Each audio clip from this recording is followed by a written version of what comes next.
My TVK செயலியை அறிமுகம் செய்து வைத்த பின்பு தமிழக வெற்றி கழகத்தின் தலைவர் விஜய் பேசிய காட்சிகளை நாம் பார்த்தோம். தொடர்ந்து நம்முடன் செய்தியாளர் மணிகண்டன் இணைப்பில் இணைகிறார். அவரிடம் பேசலாம். மணிகண்டன் வணக்கம். இப்ப தொடர்ந்து நம்ம இந்த டிவிகே ஆப் பத்தின அறிமுக செயலி தொடர்பான அந்த விவரங்களையும் தொடர்ந்து தலைவர் விஜய் அவர்கள் பேசியிருந்ததை பற்றியும் நம்ம ஒரு தடவை மறுபடியும் கேட்கலாமா? நிச்சயமாக தமிழக வெற்றி கழகத்துடைய உறுப்பினர் சேர்க்கை என்பது கட்சி தொடங்கிய நாள்ல முதல் கட்டமாக துவங்கப்பட்டிருந்தாலும் அதற்கு பிறகாக இணையதளம் வாயிலாக உறுப்பினர் சேர்க்கை அதிகாரப்பூர்வமாக துவங்கியது. இரண்டாம் கட்ட உறுப்பினர் சேர்க்கை தான் இந்த மை டிவிகே செயலியின் மூலமாக இன்று கட்சியுடைய தலைவர் துவங்கி வைத்திருக்கிறார். நாம் ஏற்கனவே கூறியது போல ஒரே நேரத்துல 18,000 உறுப்பினர்கள் ஒரே செல்போனை கொண்டு ஒரு குடும்பத்தினர் மூலமாக 5 உறுப்பினர்களை சேர்த்துக் கொள்ளலாம் என்று இருந்தாலும் அடுத்த கட்டமாக தாவேகா என்ன மாதிரியான விஷயங்கள்ல ஈடுபட போகிறது என்பதை கட்சியுடைய தலைவர் சுருக்கமாக கூறியிருக்கிறார் என்றே கூற வேண்டும். இனி வரும் காலங்கள்ல மாநாட்டுக்கு பிறகாக மக்கள் சந்திப்பு என்பதை தெரிவித்திருக்கக்கூடிய நிலையில மக்கள் சந்திப்பு பயணம் என மக்களுடனே நாம் பயணம் செய்ய போகிறோம். நாம் இருக்கிறோம், நமக்குடன் நம் மக்கள் இருக்கிறார்கள். இதற்கு மேல் என்ன வேண்டும்?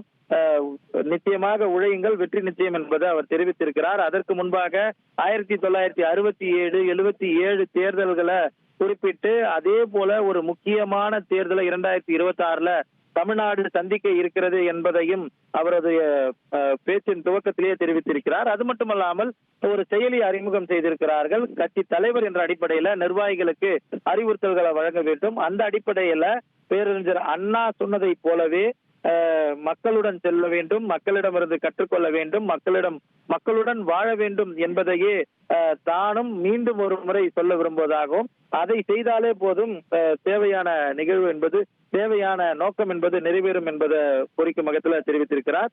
ஏற்கனவே தொடர்ந்து வெற்றி பெற்று வந்த வெற்றி தந்தவர்களின் அதிகார பலம் அசுர பலம் அனைத்தையும் எதிர்த்து நின்றுதான் புதிதாக வந்தவர்கள் வெற்றி பெற்றிருக்கிறார்கள் என்பதை தெரிவித்திருக்கிறார். இந்த அடிப்படையில 2026 தேர்தலில் புதிதாக களம் காணக்கூடிய கட்சியாக இருக்கக்கூடிய தாவேகா, திமுக, அதிமுக, பாஜக உள்ளிட்ட ஏற்கனவே வெற்றி பெற்றவர்களுடைய அதிகார பலத்தையும் அசுர பலத்தையும் எதிர்த்து நிற்கிறது என்பதை தெரிவித்திருக்கிறார். எப்படி வெற்றி பெற்றார்கள் என்று பார்த்தோம் என்றால் ஊருக்கு ஊர், வீதிக்கு வீதி, வீட்டுக்கு வீடு என்று மக்களை நேரடியாக சென்று சந்தித்தார்கள்.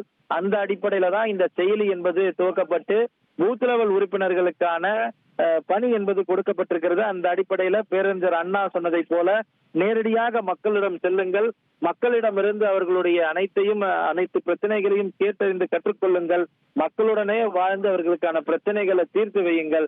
இதை நோக்கி இந்த நோக்கத்தை நோக்கி பயணம் செய்தால் வெற்றி நிச்சயம் என்பதை கட்சியுடைய தலைவர் அவரது உரையில வழங்கி அறிவுறுத்தல்களை வழங்கி இருக்கிறார்.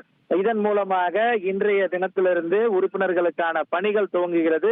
இது மட்டுமல்லாமல் வெற்றி பேரணியில் தமிழ்நாடு என்ற பிரச்சாரமும் கட்சியின் தலைமை மூலமாக துவக்கி வைக்கப்பட்டிருக்கிறது.